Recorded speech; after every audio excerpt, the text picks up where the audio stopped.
Hey, sis. Well, hello, sis. How are you doing today? Good. What show are we on? Oh, welcome to LaunchLeft Podcast. I'm Summer Phoenix. And I'm Rain Phoenix, a space for famed creatives to launch the next wave of music rebels and an intentional space to highlight and empower all artists for whom radical creativity is not a choice, but a necessity. Thank you for being here today. Summer, I had a dream about our next guest. Another dream? I know, it's crazy. I've been having these dreams.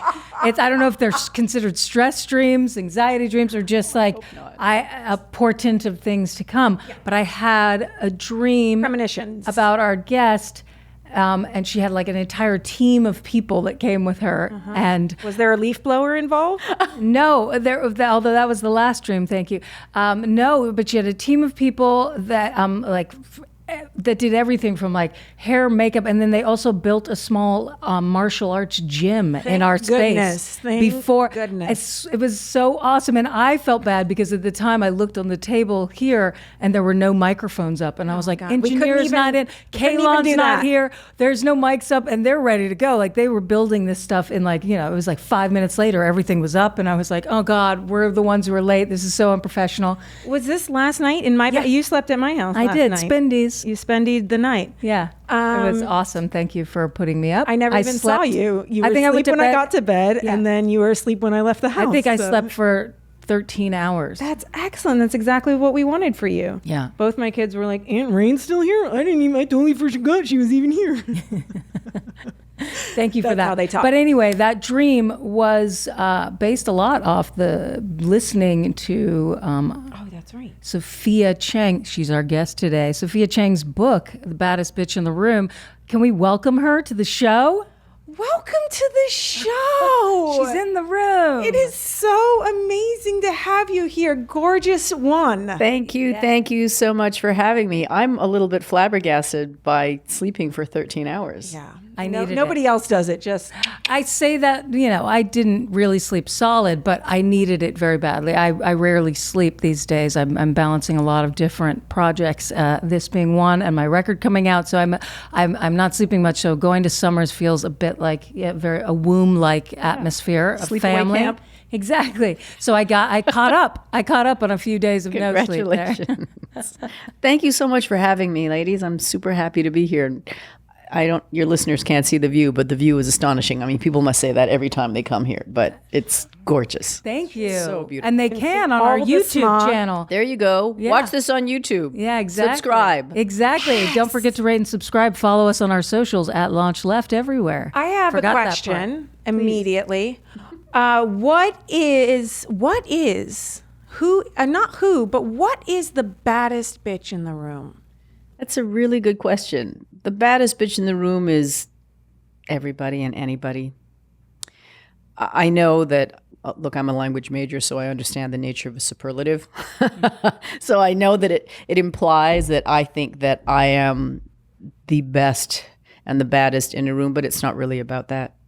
It's about, my memoir is, I put it out there to inspire women to mine, as in mine their power and see their own beauty and hopefully get to the place where they consider themselves the baddest bitch in the room. So there could be many of us, even though grammatically it doesn't work. It's about doing an inventory of the things that are amazing about you.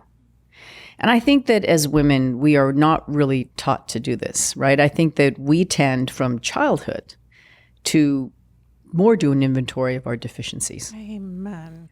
I am too this, I am too that, I'm too skinny, I'm too fat, my skin is bad, my hair is thin, my hair is curly, my hair is straight, or any of these things, and often, unfortunately, around appearance. And so it's really about, and I would love women to do this, actually write it down. These are the things that are great about me. And it could be something like, I'm a fantastic litigator, I'm a great, victims' rights attorney, or I bake great chocolate chip cookies, or I love having my sister stay over. You know what I mean? Like, or I make red lipstick look amazing. Right? But it's actually, can you lower your mic a little bit so that we can see your beautiful? Of course.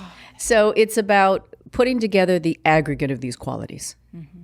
And I think one of the beautiful things about this exercise is that as you write, more comes out. and you're like, oh shit, there's this and there's that, and I'm an amazing mother, and I'm a really attentive lover, or I'm a really loyal and trustworthy friend.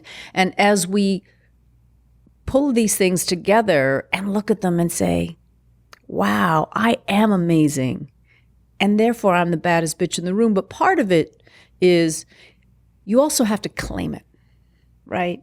It's not like I can sit here and say, you know what, Rain, blah, I love these things about you. And we know women like this. Mm-hmm. And you're a little bit trepidatious about accepting it, right? I love this about you, and I love that, and I love your album, and you've got a great voice, and you're a great songwriter, and all that kind of stuff. But until you accept the fulsome beauty and power of who you are, you're not really the baddest bitch in the room. Does that make sense? Absolutely. Which leads me to just another question is, was there a defining moment? You know, it seems as though this is something that you either, you know, interestingly enough, I wonder if it's like, oftentimes I'm always questioning whether you come to something or whether you create it, or you create the most. So like, you know, was there a defining moment for you where you maybe, you know, did that exercise or and came to that yourself, came to the realization that I have all of these incredible qualities about myself and I'm gonna fucking claim it? Well, I want to address the first part, which is, do we create it, or, you know, do we come to it? I think that those two are not mutually exclusive. You know, in the same way that some things can be environmental and some things can be habitual and some things can be determining. We can be self-determining. I believe a lot in our will and our ability to determine. So specifically the term the baddest bitch in the room came up when it was the 2008, I believe, the Black Girls Rock Awards, which is this fantastic organization founded by DJ model turned philanthropist Beverly Bond. And so Black Girls Rock is about celebrating the excellence of Black girls and Black women. And I was with three of my girlfriends, Beth Ann Hardison, who was a model herself, and then model manager, and now is a fashion activist about diversity in fashion. My girlfriend Joan Morgan, who was the first hip-hop feminist, a journalist and academic, and an amazing scholar. And my girl Sam Martin, who used to work at HBO. And all of us at that point were 40 and over. Clearly, we're all women of color. And I was just looking at them, and I thought, I was just in awe of them, you know? Intelligence and brilliance and creativity and beauty and grace. You know, they were like the three muses descending the staircase. And as I looked at them, I thought, my girls are the baddest bitches in the room. Like, you can't fuck with them. And yes, myself included. So, the feeling is that you can put me in any room. And I don't care who's in the room. I don't care how young, how beautiful, how rich, how famous, how powerful, any of that. I still know that I'm the baddest bitch in the room. And it's not about being competitive and going, I'm better than you, it's not about that. It's, Sophia Chang is a 54-year-old Korean Canadian single mother of two grown teens who wears a samurai hairdo, and doesn't have any modifications or anything. And I am out here in the world, jumping on tables and pounding my fists and pounding my chest, stating with no compunction whatsoever and with utter conviction that I'm the baddest bitch in the room. And I think that's fucking radical. It is. It's badass. It is. Yeah. And your memoir, I mean, explains why. And I know you're saying, in many ways, it's symbolic, that sentence, and it's not you gloating in some way, but more it's a power, it's taking your power and absolutely claiming it. And and you see your trajectory through the book of exactly that, of you coming to that, and that's such a beautiful thing to put out in the world. And thank you for writing that. Thank you. I know, you're an artist through and through. And at the same time, I know a big part, and what's you talk about a lot in the book, is that you are like an artist representative, that you've also been that person who has helped so many, including the Wu-Tang Clan, who we are huge fans of. I'm not allowed to say anything, as you know. All night long and all morning long, I was like, saying stuff. She's so excited. No.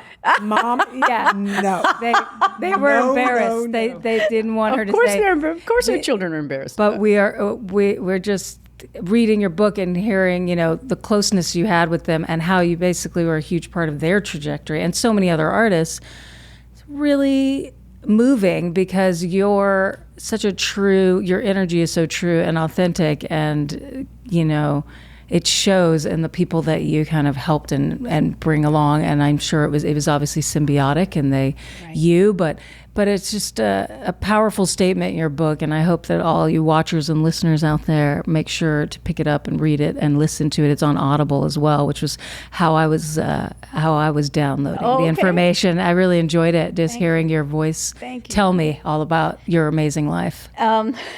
So I do want to go back to your question, Summer, because I realized that I didn't answer it completely. In terms of calling myself the baddest bitch in the room, look, I have known since I was a child. I've always been incredibly confident, like titanium Kevlar level of confidence. I always knew that I was almost always the smartest person in the room. And then, so there are all sorts of ways that I compensate for being a yellow girl in a white world, right? But it didn't, at 45, I wouldn't have called myself the baddest bitch in the room. It took a long time. It took me until very, very recently to say it publicly. And, in so doing, in making a statement like this, I understand that I am putting myself out there.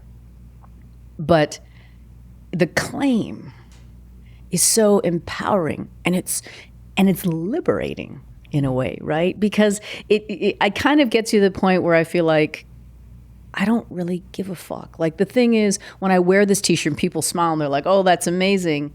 Or certainly people, I'm sure there are people that want to doubt it, right?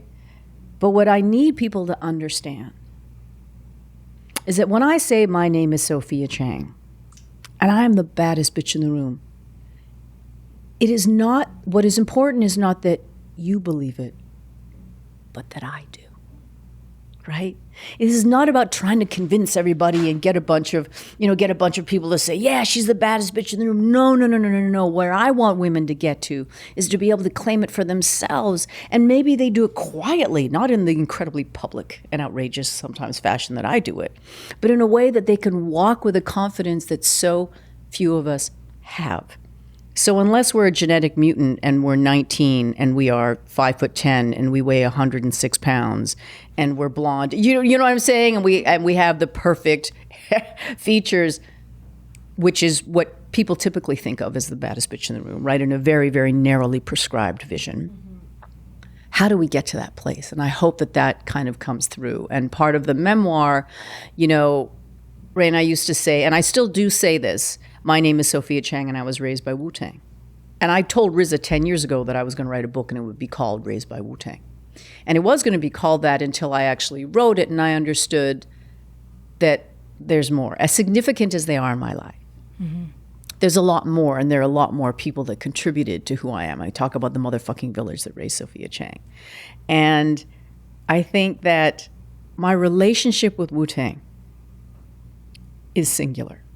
And what I hope you heard in listening to my memoir is their humanity. Because there are so many ways to talk about them. Mm-hmm. And there are so many ways that they have been spoken about, as they should. A 4-part Showtime docuseries, a 10-part scripted Hulu series that's on right now. All of the myriad ways that this story has been told, whether it's their albums, their interviews, these docs and these shows. But nobody can talk about Wu-Tang Clan the way that Sophia Chang can, because I have this unique rapport with them. And so in a world where people want to look at them through a very specific lens, right? They are black, they are male, they come from the ghetto, quote unquote, they come from the slums of Shaolin. And the boxes that people would want to put them into and not show who they are in their totality is something that I buck up against for any of us, right? Yeah. That are not told that we can be all of these things. So what I tried to do in my memoir is show how, people think of Wu-Tang Clan and they think they're big and they're scary and they're intimidating and, they can be angry and they can be, sometimes violent in their rhymes and stuff like that. And all of that can exist, but that's not the only thing, right? And so I really hope that in listening to my memoir, people see like, there's this huge heart beating, and this beautiful soul and this beautiful protective group of men that like plucked me out of obscurity kind of and said, well, she's ours. And there was no transaction, and I think that's a really astute observation you make about kind of the very special nature of our relationship. Yeah, no, and that absolutely did, everything you just said did ring true in the memoir, and they come off as incredibly protective, like a group of older brothers that was looking out for you. And it's really a warm way to be introduced to them, in a special way. So much about your incredible life is in the memoir, not just Wu-Tang, including your time training in Shaolin and all. I mean, and that you were the one to like introduce, what was it, the Shaolin to the Wu-Tang. Right, like and that, then Wu-Tang to Shaolin. Exactly. Yeah. It's such a cool story. So thank you for that. Thank you. And I mean, through your years working with so many artists and through the process of seeing the industry, the music industry, go from, one very long-standing popular way to falling apart, to rebuilding into streaming, and is that even a rebuild or what? It seems to me, I'd love to know your thoughts on that, because you're so freaking intelligent. Like, I'm just so damn curious how you think it is today. Like, your thoughts on the music today. I know that you're no longer the industry. Do you managing? Yeah, the industry side. Yeah. So, when I got into the music business in the late 80s, and then I was there for the transition into CDs, and wow, here comes money, right? Because the money that you can imagine, the money that it takes to make a cassette as opposed to making a CD, you just put a piece of plastic on there, you just fucking stamp it. Or whatever the process is, and then you're selling them for $24.95, and the margins were massive back then. It was a bloated industry, to be sure. We were making fucking $1 million videos. $1 million videos. People are now at major labels making $10,000 videos. Mm-hmm. So, having left the music business for a long time when I met my ex and I started training, and then coming back into it, yes, much had changed. Of course, the digital revolution happens and everything is zeros and ones. Mm-hmm. And when I got back into the music business, it was in 2014. And at that point, I believe the music industry was still losing money. And I think last year was the first year, 2017 or 2018 was the first year that it saw an uptick and it actually started to be profitable. And that was figuring out, how do we make money? I mean, think about it. Let's say that the three of us, our businesses that we make shoes. We're great cobblers. Let's do it. Yeah, exactly. I'm in. Start an LLC. And then we wake up one day and someone says, you guys, shoes are free now. And we're like, what the fuck? Like, what do we do? And that's what happened, was the music industry was, and I was one of these people, digital, don't worry, it's not going to do anything. I was completely ignorant. None of us, I think, were forward-thinking enough. And I think that when Napster came along, nobody truly understood the profundity of it's a mutation. Right? The mutation that was going to happen to the industry. So when I got back into the music business, now I existed I existed in A&R as a talent scout. And then when I got back into the industry at a label, which is what I'll address, I was doing A&R administration and operations. Now that is not on the creative side, that's on the business side, which means that I oversaw the budgets and clearances and everything. But I worked very closely with the A&R teams. And one of the most striking differences, so when I was doing A&R back in the early 90s, we were out at the clubs, we were meeting with other artists and producers, like we were talking about, like what you guys do on the show so beautifully is that artists are the best curators of talent. because there is a commonality of experience, there's a commonality of language and aesthetic, and they have their finger on the pulse in a way that nobody else does, I think. So we would meet with artists and producers and stuff like that. Now with the digital era and with the world having been flattened to some degree, and all of us being able to, for free, to just put our stuff up there, right? And it's democratized in some way. And I think that's a really good thing, because then we've obliterated the gatekeepers. I would sit in A&R meetings and we would watch videos of somebody totally random that none of us had ever heard of. However, she had 1 million YouTube views. And so necessarily, you just have to watch it. Just because of sheer volume, because everything is now quantified. It's all about fucking data. And that doesn't mean that the rest of the stuff doesn't happen, but now at every major label, you have a research person. And my mentee, Alyssa Castiglia, who used to do this at Island, is the best in the business. And what these folks do is that they will comb the internet, whether it's SoundCloud, whether it's the blogs, whether it's YouTube, and bring stuff in. And then you'll sit there and you'll listen, and it may not even creatively be so resonant or fit the aesthetic of the label, but you have to pay attention.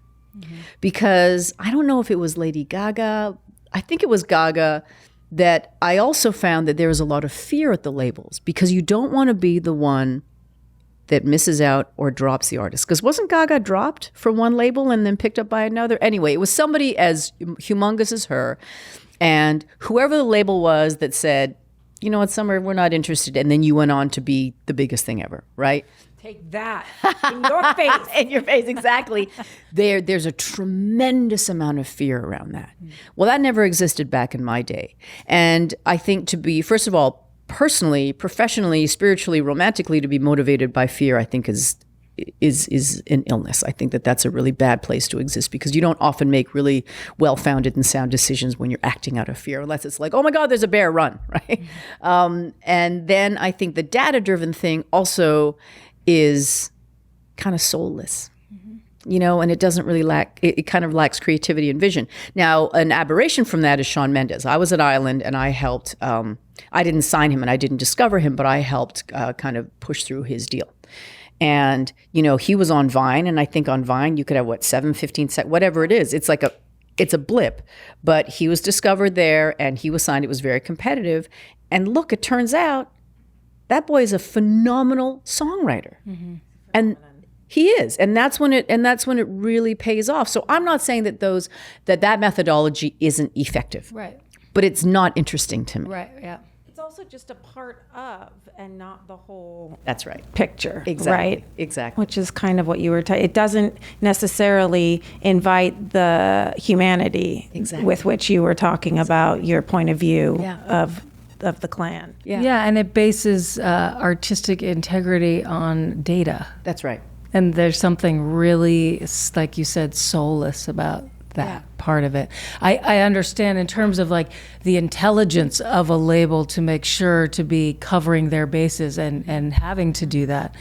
But one hopes that there are people like you working at them that also go to like, but does this have, a heart and soul? Is this person a good songwriter? Right. Because, it's just interesting how everything has changed to be so much about what we're looking at on these tiny devices, more and listening to on tiny devices. Oh yeah, how compromised is the master sound? For iPhone these days?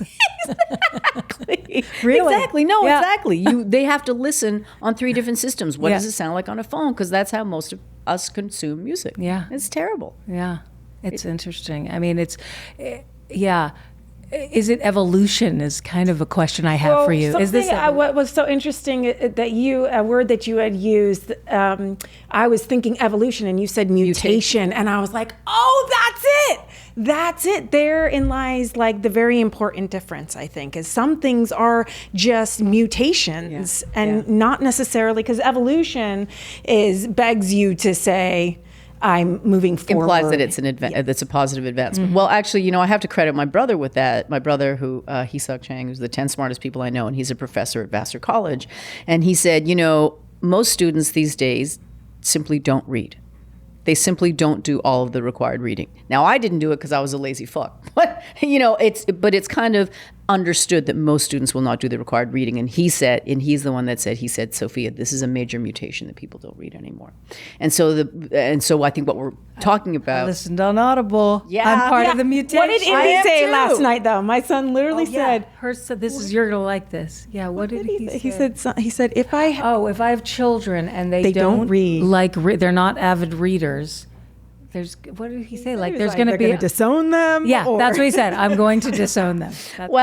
I think that what we're talking about in terms of the mutation is the consumption of content, right? Whether it's how we listen to music, how we watch films. Right. I mean, imagine being a filmmaker who shoots in 70 millimeter, who has the most amazing DP, and then you do your Dolby Surround and you do 5.1 and everything, and then somebody watches it on a 5-inch screen, and I can understand how that's an affront, but I also feel this way. So do you have children, right? I don't. Okay, so I have many nephews. Okay, there you go. So I think about my children and how they don't read like they used to. I think about my children and how they play video games and they are on their phones to a degree that I know is not healthy and I'm not comfortable with. But it's not a fight I'm going to have. Because I think this is just how the world is. And people can call me a bad mother because I never had my kids' fucking passwords. I never followed them on socials. I never checked their text messages. I wasn't going to be that mother. And yeah, but it's also, I mean, maybe I'm being presumptuous, but I feel like it's because you raised them right. And so, or you know, hope. and yes, you hope that you raised them right, that you imparted to them your principles, your ideals, and that you recognize that you can't control them and that they are not yours. Right. They come from you. And right. And so did you have a fight have you had because I had the fight about the phones and I fucking lost, I'll tell you that much. It's a continual conversation. Yes. 15 and... almost 12. He doesn't have a phone yet. He's got an iPad though. And he literally will watch YouTube. The iPad is that big and he'll watch it in like the tiny little, over here, there's not even full screen. Right. Of the iPad. Push that thing. Yeah, just press the thing that makes it bigger. So it's a continual conversation, and there are rules and restrictions around amount of time. But almost 16-year-old, he lives with the phone, goes everywhere with him. And because I also didn't want to be the mother that was like, because of course I have the control.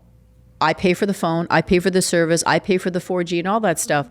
But I frankly don't want my kid to be the only kid in school who doesn't have a fucking phone, because that's not that important to me, or that doesn't watch television. My kids didn't watch television. My brother was like, how people talk about how amazing it is when kids don't watch television? I don't actually agree with that. I think that it's much less interesting, because think about the frames of reference that we have and how often that we refer to, whether it's a Seinfeld or a Friends episode or The Simpsons and stuff like that. So where this mutation happens, rather than resisting it, while being aware of it, acutely aware of it, and where I think it's compromised, right? Like, would I much rather that my kids are on their phone and fucking reading Tolstoy or reading Chinua Achebe? Yes, I would. Do I think that's a reality? Absolutely, I don't. And again, my children are now 17 and 19. My daughter's going to be an adult, in 6 months.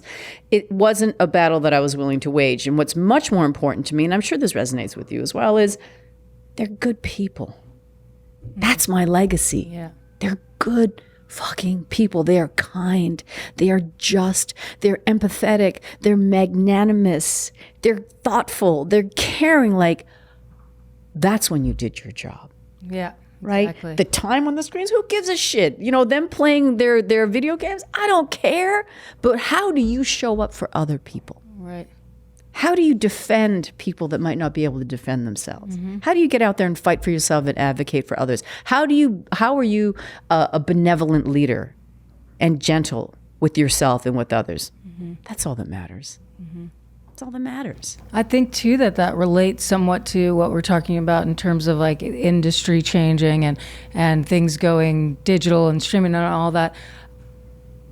I feel like everyone can be a critic of everything, right? And when you think about it, our parents and their parents were critics of our generation. Of course. Right? So of course we could do that. But like, what are we doing? Investing. It's almost like you're saying with your kids, you invested those good qualities and the principles you had and you had to your kids. So what are we investing into society for how to use these new tools in a way that is helpful and not harmful? Right. And adapting. Yeah.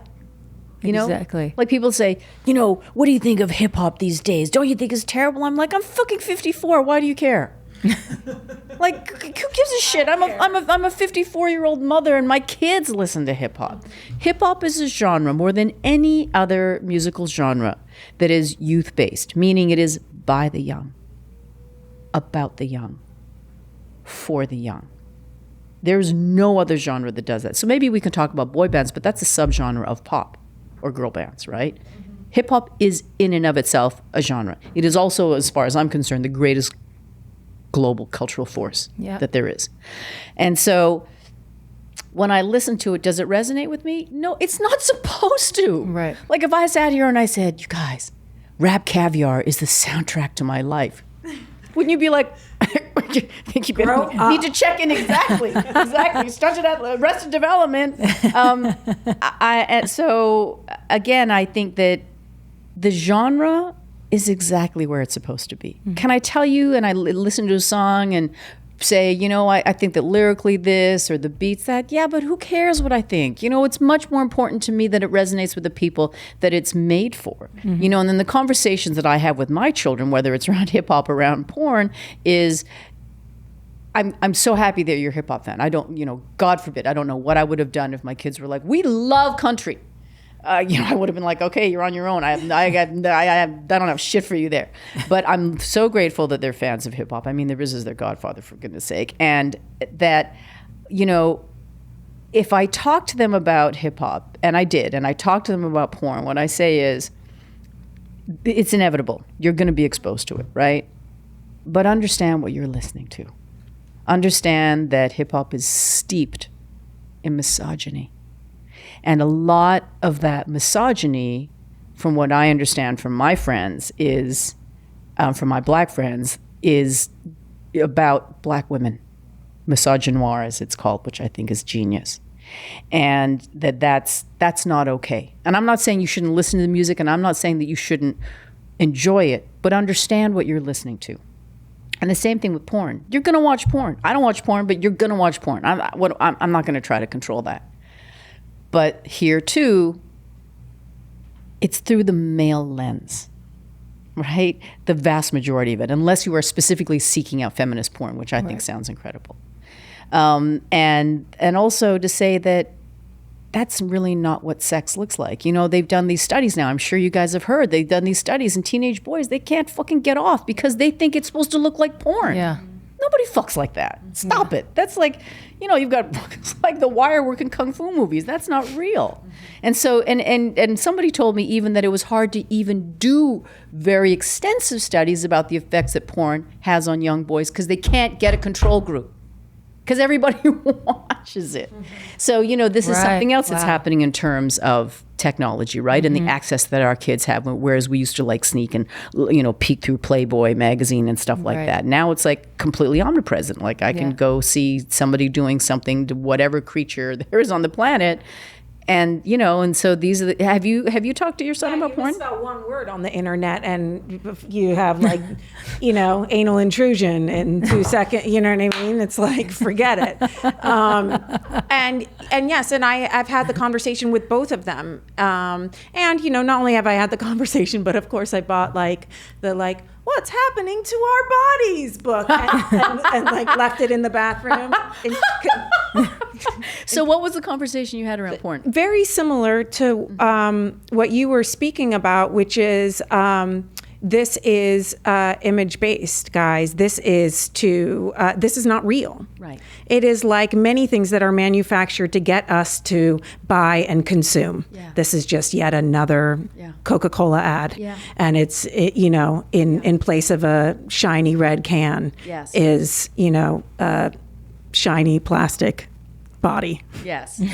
Exactly. And, you know, And it is interesting to, what I love is just beginning that conversation and opening that door, and reminding them that this is a similar conversation to drugs, to alcohol, to addiction, to all of the things that are out there consistently that we're going to come up against, and have this conversation so that I don't ever want to punish them for any of their explorations, but I want to help them move through making the best choices for themselves, because it is readily available everywhere. Correct? Yes. And to have that conversation so that we can discuss what is real, what is not real, what are lies, what is just creating that open dialogue is on all those subjects is so important, because I think so many times what we do with things that are uncomfortable is we just don't talk about them. Hide them.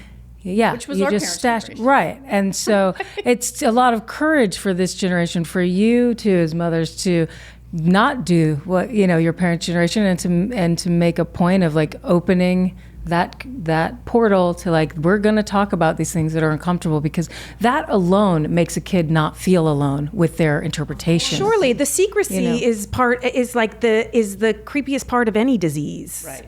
Do you know? It's like, or it makes you innately feel shame-inducing. Exactly. Right. Absolutely. Yeah. And I mean, I've just I've for the fourth time I've listened to this podcast. I feel like I can't remember. It might be stuff you should know, but it's about addiction. It's about the nature of addiction. And even on the fourth time that I've listened to it, I'm still learning, and a lot of it is kind of science speak and stuff like that. And I think where we have to get to in terms of addiction is we have to stop thinking of it as an illness and a weakness. I mean, rather as a weakness, but it's an illness. It's actually an illness. Like, they can go in the brain and see which parts of the brain are affected by addiction. They can tell us that, I believe, is the prefrontal cortex is not fully developed until we're 25, for Christ's sake. And we have 13-year-olds smoking weed and getting drunk and all that kind of stuff. And look, that's going to happen. And again, this is not an indictment, but let's be really clear on the effect that has, right? And it's just, the science of it gets more and more sophisticated, which I'm really grateful for, so that we can give it the name that it deserves, right? We could say, well, just stop doing it then. Just stop drinking every night. Well, it's not that fucking easy. It's easy for me because I don't have an addictive personality. And it's also not, and that we can be Remind me to cut you in a dark alley. And that we can be genetically predisposed, right? So for me to sit here and kind of be holier than thou and say, well, I don't drink, but why do you have to have a scotch every day when you get home from work? And then why do you actually have to drink by yourself? And why, when you feel socially uncomfortable or when you're feeling a sense of despair, is the first place you go is to getting drunk? That's not holier than thou, though. That is like asking, that's investigating. You know what I mean? I think that's to, present it as a question. Right. Is actually, how I would assume or would want to believe that any of your loved ones or anybody that you were posing that question to, it would be helpful to help them discover, right. Why do I? Right. Why do I need to? Right. Do this. Yeah. And I think a lot of it, I'm a language major, I'm a French language major. A lot of it for me, any of these conversations we have, it's about being fluent in the language. And what is the vocabulary? I think a lot about, I don't know if you've gotten to the chapter Blindsided in my book, but I think a lot about the people I lost. How many times did you hear me say, rest in peace or God rest his soul in my book? Too many times. Yeah. And, other than my father, who was 81 when he passed, God rest his soul, everybody else dies too early in my story. And I think a lot about mental health, substance abuse, and suicide in hip hop, because it's I have proximity to the community, and I hear a lot more about these stories. And in the music these days, you have kids and it's not in a confessional way. They're actually bragging about what I think is opioid addiction. I don't think you casually take that, you know what I'm saying? Like, I don't think it's not like, oh, I had a PTA meeting and I had to do this. I'm just gonna have a half a glass of rosé to cut it off.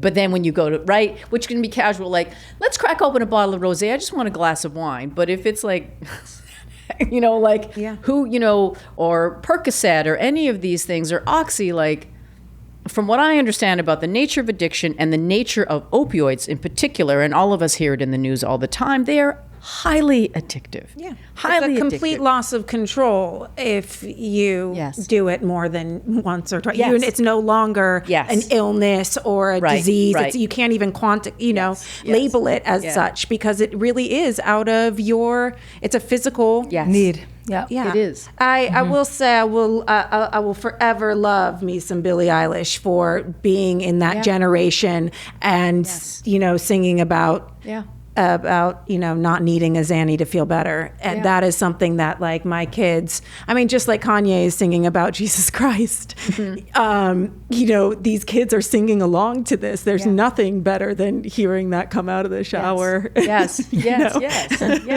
I mean, one of the most striking things that I learned in this podcast that it simply didn't occur to me was addicts, when they wake up in the morning and they use, if they're addicted, right? If they're full-on addicts, they don't use to get high anymore. It's maintained. They just use to feel fucking normal. Yeah. I mean, that's so devastating to me. Like, you guys, I woke up this morning and I just had to take whatever it was, whatever substance it was. I fucking go to the office and I'm sitting in that meeting and I have my covered coffee cup, and you know what's in that cup? Is fucking whiskey. Because I can't get through the day. I can't even sit here in front of you and do this interview unless I have this level. And it's not that I'm drunk and I'm like, whoa, this shit is a lot of fun. I just need to fucking stabilize. I need that substance to stabilize. So I think where we need to get to, rather than judgment, is we need to have empathy. We need to be kind to ourselves if we're abusing, and we need to be kind to those who are, like you said, like, ask questions, be gentle with me and guide me through it and say, I kind of recognizing this behavior. And again, I'm far from being an expert, but because I've lost so many friends to substance abuse and to suicide, I try to have a degree of curiosity and becoming better in learning about it. And again, in hip hop in particular, Mac Miller just died this year, right? And, we're going to keep losing this talent if we don't address it in some real way. Like, I love Kid Cudi because he came out and said, I went to rehab. Yeah. Like, God bless him. And whoever wants to judge him for that, I mean, suck a dick. Like, the guy is out here telling you that there is something going on and it is deeply painful. When I think about my friend Chris Lighty, God rest his soul, so there are some people that think that he was murdered. And I understand that. But after he died, and I spoke to a number of people, I had to come to because I had to make a decision. Do I think he was killed, or do I think he killed himself? Because it's a completely different process of grieving, right? If I thought that he was murdered, then you're just enraged. You're sad, but you're enraged. And it's vendetta, you're vindictive. Justice. And you want, that's right. You want justice, you want revenge and all that kind of stuff. Whereas if I believe he killed himself, and I do believe he killed himself, that's a whole different emotional process. There's so much guilt. I saw him less than 24 hours before he fucking blew his brains out with a 9mm. I was there, touching him, hugging him, telling him I love him. And I didn't see anything coming. That's why the chapter's called Blindsided. I felt like I was hit by a bullet train. And I think that, not to psychoanalyze him, but I think that there was just so much that he felt like he was drowning, and maybe if the support system had been there, and maybe if the community and the culture had been such that this is a conversation that we can readily have. That's the part of it that's so tragic to me was, and again, it goes back to a language. Let's see, I look at your comportment and I'm thinking, well, this is but I don't have the language to address it with you, right? Then I, as somebody who loves you, I don't know how to talk to you about it. Right. And, I think that that's part of what I feel really strongly about is opening up the conversation around these topics of substance abuse, of mental illness and of suicide, because I also believe it's time for that to evolve, like that part of our cultural, conversation. And like you said, like, hey, what's the language? What's the, if that should be on the docket culturally. Yeah. So that it's not just a mutation. Yeah. But it's an evolution. Right. In and those things. Gentle. Yeah. It's gentle. Yeah. It's kind. Yeah. I mean, loss is something that, we've been talking about actually a lot recently on this podcast. And it often factors into artists' journeys, and whether you can create something that speaks to the beauty of the people that you lose, or just to talk about it more. Like that culturally we don't deal very well with death and loss, and so that was a lot of why I made the record I did. It was literally to just kind of say it out loud and to create a space where we could talk about that, because it isn't that common to do. And why is that? But maybe it will be. Hearing what you're saying you really champion and are thinking about right now, maybe it's, I always think sometimes that like people just pick up on what's collective unconscious is turning a light on, right? And so I'm not surprised. That's what you're like, I really want to have, because that seems like all around me now. And maybe it's that thing where like, if you have a red car, all you do is see red cars everywhere. Or if you're pregnant, everybody's pregnant. Exactly, right? You're like, oh, everybody. But I do. It's interesting because it seems actually like it's time culturally, and we're becoming more comfortable. Let's hope to even just have these deeper conversations on a more profound sort of government versus mothers doing their job and parents doing their job. Like that's the kind of government we need in this nation. Is good parent. Like if. It's supposed to be we the people, but somehow we still look to these leaders as if they're our parents. Right. And so if we are looking at these leaders as parents, then they better be teaching us that or they're still creating the cultural benchmarks that we will then be raised right. Exactly. Right? We will be like, we talk about mental health, we talk about suicide, we talk about addiction, and it's not taboo. Yeah. We talk about death, and it's not taboo. So if we can't do it, but we can, because it's supposed to be us. Like last I checked, it's still a democracy, and it's we the people. Yes. So that's sort of what I really want to advocate for. Yes. And in a lot of ways, what we tried to do through the arts on this show is like creating new grooves. You know what I mean? We don't have to do what everyone tells us to do as artists, as leaders, and so. Why aren't we asking our leadership, or why aren't we, as we the people, the democracy, making sure that exactly what you're talking about becomes mandated within court, that we can start to begin to have the gentleness that is alive in each of us. As the strength, that vulnerability can be seen as a strength, that truth within us is more powerful than just well, I'm going to go rage. I'm going to war for this, Exactly. And so it's so wonderful to hear you expound on that, and to hear you both as mothers share your experience with your children, and that makes such a difference. It's how you it's how we teach others. And like it's like earlier what we were talking about, if you get so wrapped up in critiquing everything, right, what part of that is showing new skill building? Right. What part of that is showing how to move forward and how to have deeper conversation? It's just sort of like, and how productive you suck and you suck, Right. And it's a facile position. Yeah. Right. Right. It's so easy to sit back here on Twitter and say, I saw this movie and you were dick and she never should have done. I mean, it's really, really, really easy, but how is that serving? Right. It's like Obama said. He's like, that's not activism. Right. That's right. Yeah. That's not right. That's not activism, because the root of the word activism is act. Exactly. So how are we actively doing any of this stuff? And literally for me, it's about actions. It's walking the walk. Yeah. I love that. And that's why it's important that we somehow find a way to do it. Like, it's not just, and I think you're right. It starts with each individual. So just by that alone, you hope that affects the people around you and your circle of friends and your children and all that. And it starts with conversation. Absolutely. I think, and the conversation starts with, or what is it that emotion, people think that like you feel, it's like emotion starts with thought, right? You think it and then you feel it. It's not the other way around, right? Which would bring us to conversation, which would bring us to action. Yes.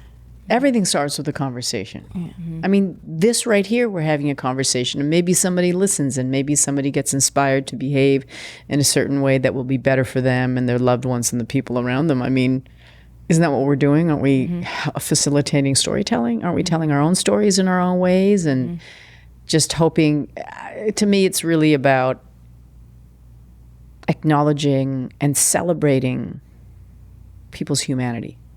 And if that human has an illness, we still have to embrace and love him or her. He or she is no less human than we are, because there's this, what we consider to be a weakness. It's an illness. Right. Mental health is an illness. Being bipolar is an illness. That should exist in your brain. It's not like, why are you acting so weird? No, because I don't know how. I simply don't choose. I cannot, right. I don't choose to wake up in the morning and feel like I have a fucking elephant sitting on my chest and weep all day because I cannot get out of bed and call in sick because I cannot face the day. We can't judge that. We have to empathize. Because otherwise people will continue to, it's kind of like the colony, a leper colony, otherwise we'll continue to marginalize those people and say, you're not quote unquote normal. You don't behave the same way that we do. But the beauty of humanity is this broad spectrum of different kinds of behaviors and different ways of being. Oh, from birth to death. And I mean, I feel like our American society more than anywhere tends to sort of like hide mental health issues, hide the elderly, isolate mothers and their new babies. And it's, nursing and Can I pull you just out of the sunlight? Because it's like, I have a feeling it's going to read very... This is my older sister, my big sis. I'm worried about how she's going to look. Big sis. See, look at that. It's still happening. It's overexposure. It's good for me. Is that why you're leaning Probably. into it? I was like, oh, so you're like, I'm trying to get that sun thing? No. Because I was like, that's going to look like a zebra stripe. Now, I have a quick question about spiritual practice. Okay, great. And then we have to move on probably to one of the three questions. Yeah, okay, sure. But just, sure. We're all talking here, and I think I'm just curious if spiritual practice has a lot to do with getting to where you've gotten to be, like, to see yourself as the strong and powerful person that you are. The baddest bitch in the room. Yes. So my father was a mathematician, my mother a librarian, my brother is an English professor. I was supposed to be a French professor. For sure, I grew up in a family steeped in academia and reason, the age of reason. We're all kind of children of the age of reason, right? And as a child, I don't know if I would go as far as to say that I was an atheist, but I was definitely agnostic, kind of in that academic arrogance that you have, that you think you know everything and you've read the great, the philosophers and the thinkers and science and all that stuff. And explain it all away. Exactly. There's data for that, right? There's research that's been done. And then as I got older and once I moved to New York and was exposed to more different people and more different cultures and more different belief systems, and I started to see the richness of this mosaic, the fabric of New York, which I love so deeply, and hearing people talk about their God. And that God could be many different things. It could be science. It could be the universe. It, clearly Buddha or Jehovah or Allah, or Jesus Christ, And so certainly when I met Yan Ming, my ex, who's a Shaolin temple monk and who for sure is enlightened as a Chan Buddhist monk. Chan Buddhism was founded at Shaolin Temple, then it migrated to Japan and became what we more commonly know as Zen Buddhism. And as I watched him and really learned via osmosis and this amazing proximity to him, I believed so deeply in his spiritual truth. So I can't sit here and say that I'm a Buddhist in the way that I can recite sutras to you or tell you about the dogma or the Four Noble Truths or the Eightfold Path. I'm not that Buddhist. But I am a Buddhist in the sense of I do believe in reincarnation. I do believe in the central tenet of being present. I do believe in feeling a oneness, with everything, and not just people, but inanimate objects too in the universe, and trying to be at peace with that. I mean, there are so many common themes throughout all of the faiths. And once I got there, and that I can be, as the French would say, plus bien dans la peau, which is better in my skin. And to kind of have an awareness of it and have a clarity that certainly helped me on the path. And I think that the notion of having a degree of self-awareness, and in so doing, an awareness of the world around you and how you fit into the ecosystem emotionally and spiritually and psychologically, right? And how do we interact with people, and how do you enact, like we're saying we want for our children, kindness and empathy and magnanimity, and thoughtfulness. That certainly contributed to my going, because like I said, I always knew I was smart as fuck. Like, she's fucking smart.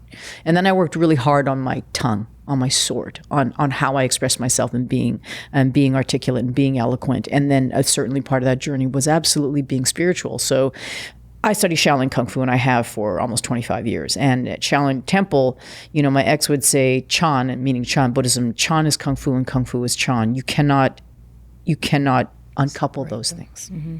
They happen together. So I don't do seated meditation. My Kung Fu, my training is my meditation. At Shaolin Temple, there's Dongchan and Budongchan. Dong means move.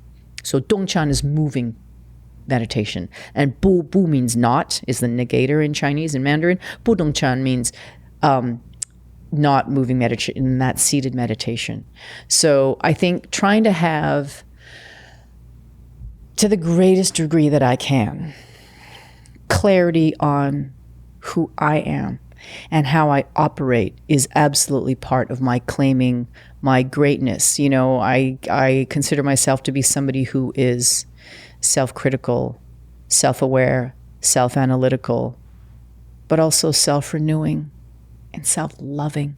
We talk about people that are out there that just criticize all the time. Well, I think we all know people that just criticize themselves all the time and just, make themselves smaller and beat themselves up about all of this. I don't do that. And I'm acutely aware of my frailties and my shortcomings, but I am also obviously, very proud of the work that I've put into becoming the baddest bitch in the room. And again, claiming that in a way. Fantastic. Thank you so much for being on our show. Thank you. This was really enlightening and inspiring. So much so that we're skipping our 3 questions because we're Launch Left, and we can do whatever the hell we want, and it's left of center. So thank you so much. I just, are you accepting disciples? I'll take that as a yes. We're friends now. I'll sign up. LaunchLeft aims to create an intentional space that highlights and empowers all artists for whom radical creativity is not a choice, but a necessity. LaunchLeft begins with music, but its ultimate aim is to launch left-of-center artists in all creative fields.